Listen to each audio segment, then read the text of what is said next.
তো স্যার এআরআইটা কি তো অ্যাকচুয়ালি? এই এআরআইটা মূলত এয়ারবর্ন ডিজিজ, মানে এটা বাতাসের মাধ্যমে সংক্রামিত হয়। আচ্ছা। এআরআই এর সিমটম বলতে সর্দি, কাশি, জ্বর, হাঁচি, তাদের ক্ষেত্রে কষ্টটা বেশি মাত্রায় হয়। তো অবশ্যই করে আর যাই করুন না কেন, ডাক্তারের পরামর্শ বাদে অ্যান্টিবায়োটিক খাবেন না। নমস্কার, উপকার থেকে আমি সুস্মিতা কুন্ডু। উপকার হলো এমন একটি প্ল্যাটফর্ম যে প্ল্যাটফর্মের মাধ্যমে আপনারা খুব সহজেই বাড়ি বসে ডক্টর অ্যাপয়েন্টমেন্ট বুক করতে পারবেন। আজ আমরা চলে এসেছি আবারও নতুন একটি বিষয় আলোচনা করতে। আমাদের সাথে রয়েছেন child specialist doctor Sourav Banerjee. আজ আমরা আলোচনা করব এআরআই নিয়ে। নমস্কার, আমি doctor Sourav Banerjee, consultant paediatrician and neurologist. আমি আরজিকর থেকে এমবিবিএস পাশ করেছি আর এমডি মেডিকেল কলেজ কলকাতা থেকে পাশ করেছি পিডিয়াট্রিক্সে। ওখানে পরে সিনিয়র রেসিডেন্ট ছিলাম। আপাতত তারপরে হেলথ সার্ভিস কিছুদিন করেছিলাম। আপাতত প্র্যাকটিসিং পিডিয়াট্রিশিয়ান, মেনলি নর্থ চব্বিশ পরগনা, দমদম, নাগেরবাজার এই চত্বরেই প্র্যাকটিস করি। তো মোটামুটি এআরআই একটা খুব কমন টপিক। বাচ্চাদের প্রায়শই এই সমস্যা নিয়ে চেম্বার ভিজিট অফিস আবার করতে হয়, অনেক সময় হাসপাতালে ভর্তিও হতে হয়। তো সেই জিনিসটা নিয়ে আজকে আলোচনা করতে চাইছি। হ্যাঁ, তো স্যার এআরআইটা কি অ্যাকচুয়ালি? দেখুন, এআরআই বলতে এটা ফুল ফর্ম বলতে acute respiratory tract infection. Acute respiratory tract infection নাম শুনেই বোঝা যায় যে আমাদের ফুসফুস ঘটিত সমস্যা।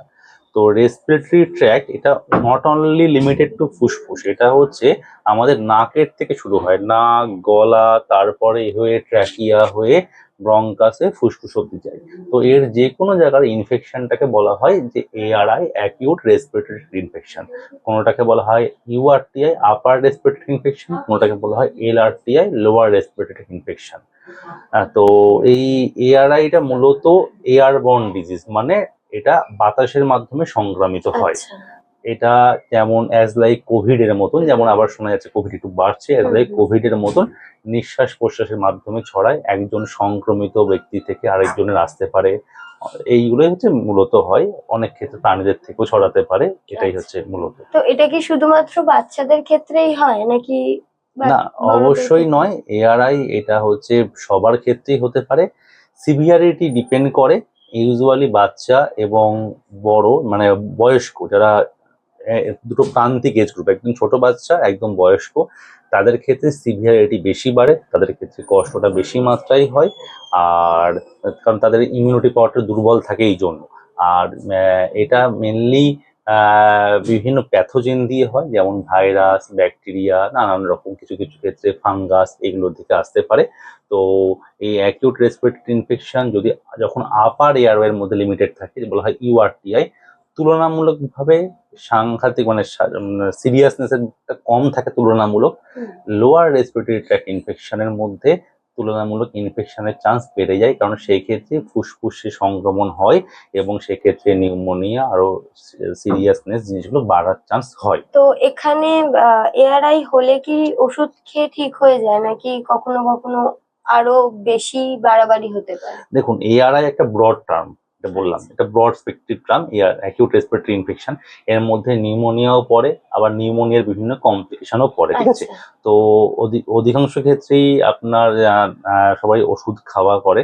তো এটা একটাই বলবো যে ওষুধ মানে অ্যান্টিবায়োটিক নয়। বাচ্চাদের ক্ষেত্রে মানে বা যে কোনো ক্ষেত্রে ওষুধ মানে সিমটমেটিক রিলিফ। এআরআই এর সিমটম বলতে সর্দি, কাশি, জ্বর, হাঁচি, অনেক ক্ষেত্রে শ্বাসকষ্ট, গলা ব্যথা, এই সবগুলো। তো অবশ্যই করে আর যাই করুন না কেন, ডাক্তারের পরামর্শ বাদে অ্যান্টিবায়োটিক খাবেন না। মুড়ি মুরগির মতন অ্যান্টিবায়োটিক শুরু করার, অ্যান্টিবায়োটিক বন্ধ করা, এগুলোতে এআরআই বা যে কোনো ইনফেকশনের প্রতিরোধের ক্ষেত্রে বড় সমস্যা হয়ে দাঁড়ায়, কারণ অ্যান্টিবায়োটিক রেজিস্ট্যান্সের সমস্যা আছে।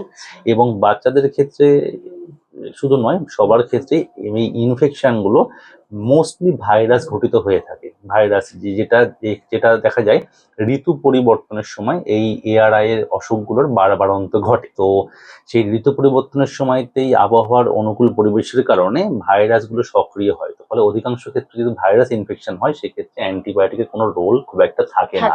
সেই জন্যই ডাক্তারের পরামর্শ ব্যতীত অ্যান্টিবায়োটিক খেলে অ্যান্টিবায়োটিক পরবর্তীকালে রেজিস্ট্যান্সের সম্ভাবনা বাড়বে। এবং যে ক্ষেত্রে যখন আমাদের অ্যান্টিবায়োটিক লাগার কথা নিয়মে, সেই সময় সেই অ্যান্টিবায়োটিকটা কাজ না করার সম্ভাবনাটা বেড়ে যাবে।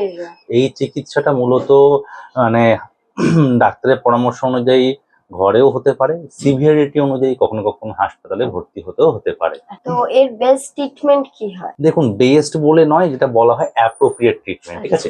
তো এটা হচ্ছে প্রথমে আমি যেহেতু বাচ্চা ডাক্তারবাবু, তো বাচ্চাদের কথাই বলবো যে এটা হচ্ছে মূলত হয় যে যেটা বাচ্চাদের উপশম রিলিফ করা, যেটা যা সাইন সিমটম রিলিফ করা, বাচ্চাদের সিমটম রিলিফ পায়। সিমটম রিলিফের জন্য সেই যে রকম সমস্যা আছে, যেমন নাক দিয়ে সর্দি হলে তার ওষুধ, কাশি হলে কাশির সিরাপ, খুব বেশি মাত্রায় কাশি হলে অনেক ক্ষেত্রে নেবুলাইজেশন অব্দি করতে হতে পারে বাচ্চাদের ক্ষেত্রে, শ্বাসকষ্ট হলে সেই ক্ষেত্রে ফার্দার কিছু কিছু ক্ষেত্রে অবশ্যই অ্যান্টিবায়োটিক, যদি ব্যাকটেরিয়া ইনফেকশন মনে করা হয়, যদি জ্বর হয় জ্বরের ওষুধ, এগুলো খেয়াল করতে হবে। এবং হাইড্রেশনটা খুব মেনটেন করতে হবে, কারণ বাচ্চারা যে কোনো শরীর খারাপে মেন হয় খাওয়াটা কমিয়ে দেয়। তো খাওয়াটা কমিয়ে দিলে বাচ্চার শরীরে জলের পরিমাণ কমে যায়, তো সুতরাং জলটা যেন অবশ্যই করে মেনটেন হয় শরীরে, সেটা খেয়াল রাখতে হবে। আর এর প্রতিরোধ কি হয়? দেখুন, প্রতিরোধ বলতে প্রতিরোধ শুরু হয় একদমই প্রথম থেকে বলতে ব্রেস্ট মিল্ক, মায়ের বুকের প্রথম 6 মাস অব্দি এক্সক্লুসিভ ব্রেস্ট ফিডিং, এখানে অনেক ইম্পর্টেন্ট অ্যান্টিবডি বাচ্চারা পেয়ে থাকে, যেগুলো প্রতিরোধে সাহায্য করে। তারপরে আসে প্রাইমারি ভ্যাকসিনেশন, যেটা 1.5 মাস, 2.5 মাস, 3.5 মাস বয়স থেকে করা হয়। তারপরে রিপিটেড বারবার ভ্যাকসিনেশন, ইনফ্লুয়েঞ্জা, আরো অনেক অসুখ আছে সেগুলোর ভ্যাকসিনেশন করা। অনেক এআরআই এর প্যাথোজেন যেগুলো হয়, সেগুলো এই ভ্যাকসিনেশন থেকে সিভিয়ারিটি হতে পারে না বা হওয়াটাকে আটকায়, ঠিক আছে? আর তা বাদে আছে আমাদের ডেইলি হাইজিন মেনটেন করা। যখন আপনার বাচ্চা অসুস্থ হচ্ছে, সেই সময় বাচ্চাকে স্কুলে না পাঠানো, তাতে অন্যদের আর বাচ্চা ছড়াতে পারে। যখন কোনো রোগের প্রাদুর্ভাব হচ্ছে, সেই সময় মাস্ক পরে পাঠানো। বাচ্চারা যারা স্কুল গোয়িং বাচ্চা, তাদের ক্ষেত্রে বেশি হয়, আর যারা ছোট বাচ্চা ঘরের, তাদের ক্ষেত্রে যে ইনফেকশনটা হয়, এটা মূলত আমাদের থেকেই আসে। তো আমাদেরকে প্রপার হ্যান্ড হাইজিন বা কোভিড প্রোটোকল যেটা বলা হয়, যে মাস্ক পরা, এইগুলো খেয়াল রাখা, বাইরে থেকে এসে হট করে বাচ্চাকে না নিয়ে নেওয়া, এই জিনিসগুলো খেয়াল করতে হবে। ধন্যবাদ ডক্টর সৌরভ ব্যানার্জিকে আমাদের সাথে তো গুরুত্বপূর্ণ একটি বিষয় আলোচনা করার জন্য, আর ধন্যবাদ আপনাদেরও আমাদের সাথে থাকার জন্য। আর হ্যাঁ, আপনারা যদি চান তাহলে উপকার প্ল্যাটফর্মের মাধ্যমে ডক্টর সৌরভ ব্যানার্জিকে আপনারা বুক করতে পারবেন, বাড়ি বসেই ডক্টর অ্যাপয়েন্টমেন্ট নিতে পারবেন। আপনারা প্লে স্টোর থেকে উপকার অ্যাপটি পেয়ে যাবেন। যদি কোনো রকম কোনো প্রবলেম হয় রেজিস্ট্রেশনে, তাহলে স্ক্রিনে দেওয়া নাম্বারে আপনারা যোগাযোগ করতে পারেন। আচ্ছা, এই উপকারে মেনলি যেটা এরা করে, এরা বিভিন্নভাবে ডাক্তারবাবুর কাছে, কোথায় কোন ডাক্তারবাবু বসেন, সেই ব্যাপারগুলো এরা আপনাদেরকে জানান, এবং কিছু রিলেভেন্ট টপিক নিয়ে আলোচনা করেন, যেটা সচেতনতা বৃদ্ধির জন্য। জনসচেতনতা খুব ইম্পর্টেন্ট পার্ট চিকিৎসার। তো আপনারা তাদের হেল্প নিতে পারেন। আমি ডক্টর সৌরভ ব্যানার্জি, আমি নর্থ 24 পরগনা হাবড়া রিজিয়নে এবং নাগেরবাজার, দমদম ক্যান্টনমেন্ট, এই রিজিয়নে চেম্বার প্র্যাকটিস করি। তো আপনি আমাকে সেখানে পেতে পারেন উপকারের মাধ্যমে। নমস্কার।